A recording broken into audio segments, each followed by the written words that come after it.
খানাকুলে চাষিদের কপালে চিন্তার ভাঁজ, বোরো বাঁধ নির্মাণ ২০ বাহু জলে। খানাকুলে বোরো বাঁধ এখনও বাঁধতে পারেনি তৃণমূল পরিচালিত হুগলি জেলা পরিষদ। শশাপোতা এলাকায় খুব ধীর গতিতে কাজ চলছে বাঁধ তৈরির, যেখানে এই বাঁধ তৈরির সময়সীমা ছিল জানুয়ারির প্রথম সপ্তাহের মধ্যে। খানাকুল বিধায়ক সুশান্ত ঘোষ জানান, তিনি নির্দিষ্ট সূত্র মারফত খবর পান তৃণমূল পরিচালিত হুগলি জেলা পরিষদ এই খানাকুল, আমতা সহ আরামবাগ এলাকার চাষিদের আতে ভাতে মারার জন্য এই বাঁধ দিতে দেরি করছে। এর আগে নাকি একজন টেন্ডার পেয়েছিলেন, কিন্তু যিনি টেন্ডার পেয়েছিলেন তাকে বাধা দেওয়া হয় তৃণমূল পরিচালিত হুগলি জেলা পরিষদের নাকি পক্ষ থেকে।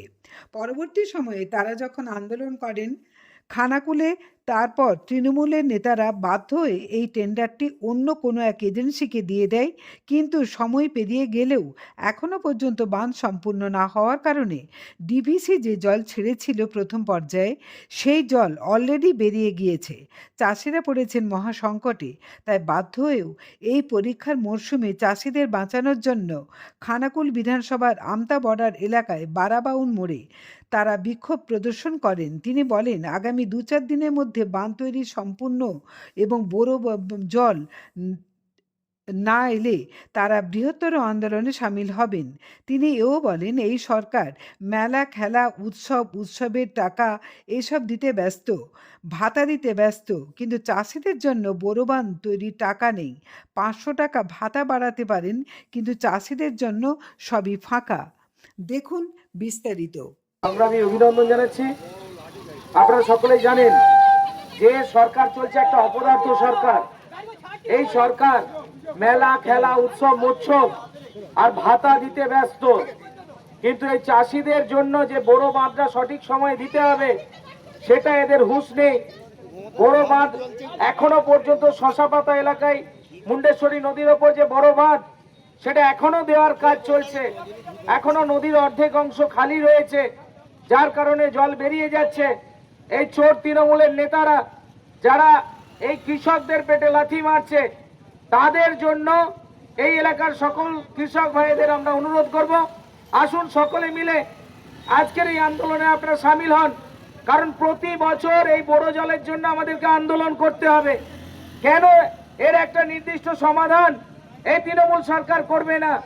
দীর্ঘ সময় পেরিয়ে গেলেও কোন রকম কোন স্থায়ী সমাধান নেই। 15 বছর এই সরকারটা চলছে, মেলা, খেলা, উৎসব, মৎসবে ব্যস্ত আছে। আর মহিলাদের ভোট নেওয়ার জন্য 500 টাকা লক্ষ্মীর ভান্ডার বাড়াতে পারে, কিন্তু বড় বাঁধ দেওয়ার জন্য এদের টাকা নেই। আপনারা সকলেই জানেন যেভাবে এই সরকার মেলা, খেলা, উৎসব, মৎসব আর ভাতা দানে এরা ব্যস্ত রয়েছে, যার কারণে এই খানাকুলের কৃষকরা প্রতিবার সমস্যায় পড়ছে। এখানে যে বড় বাঁধগুলো হয় সঠিক সময়ে বড় বাঁধ দেওয়া হয়। মুন্ডেশ্বরী নদীর শশাপাতা এলাকায় এখনো বড় বাঁধ দেওয়ার কাজ চলছে, যেখানে এই বড় বাঁধ জানুয়ারি মাসের প্রথম সপ্তাহের মধ্যে কমপ্লিট হওয়ার কথা, সেখানে জানুয়ারি মাস শেষ হয়ে ফেব্রুয়ারি মাস পড়ে গেল, এখনো পর্যন্ত বাঁধ হয়নি। তো যার কারণে এখানে চাষিরা ব্যাপক সমস্যার মধ্যে পড়েছে। একে তো আমতার চাষিরা সমস্যার মধ্যে পড়েছে, তার সাথে তো হুগলির খানাকুলের চাষিরা সমস্যার মধ্যে পড়েছে।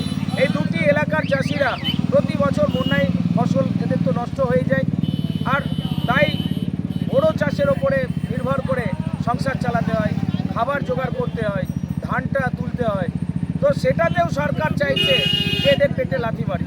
তাই আজকে আমরা এই মাধ্যমিক পরীক্ষার সময়েও আমাদেরকে অবরোধ করতে হয়েছে। প্রতিটি অবরোধ আমরা করেছি শুধুমাত্র খানাকুলের চাষিদের জন্য। আমাদের বিভাসদা আছেন, উনি আমতা থেকে আছেন, আর আমাদের মণ্ডল সভাপতি সহ মণ্ডলের কার্যকর্তারা সবাই আছেন। আমরা সকলে মিলে আজকে অবরোধ করলাম। তো তৃণমূল কংগ্রেস সরকারকে আমরা এটাই বুঝিয়ে দিচ্ছি, যদি চাষিদের জন্য বড় জল আগামী 2-4 দিনের মধ্যে না আসে, তার সম্পূর্ণ ব্যবস্থা না করা হয়, সারা খানাকুল সহ সারা আরামবাগ মহকুমা থেকে আমতা সব জায়গাতে আন্দোলন আমরা ব্যাপক আকারে ছড়িয়ে দেব। জ্যোতিষ জগতে অদ্বিতীয় ডক্টর অঞ্জন শাস্ত্রী, আপনার উজ্জ্বল ভবিষ্যতের একমাত্র দিশারি। Call for booking 7477886099 or log in www.anjanshastri.com। Download করুন আমাদের exclusive mobile app astro Anjan.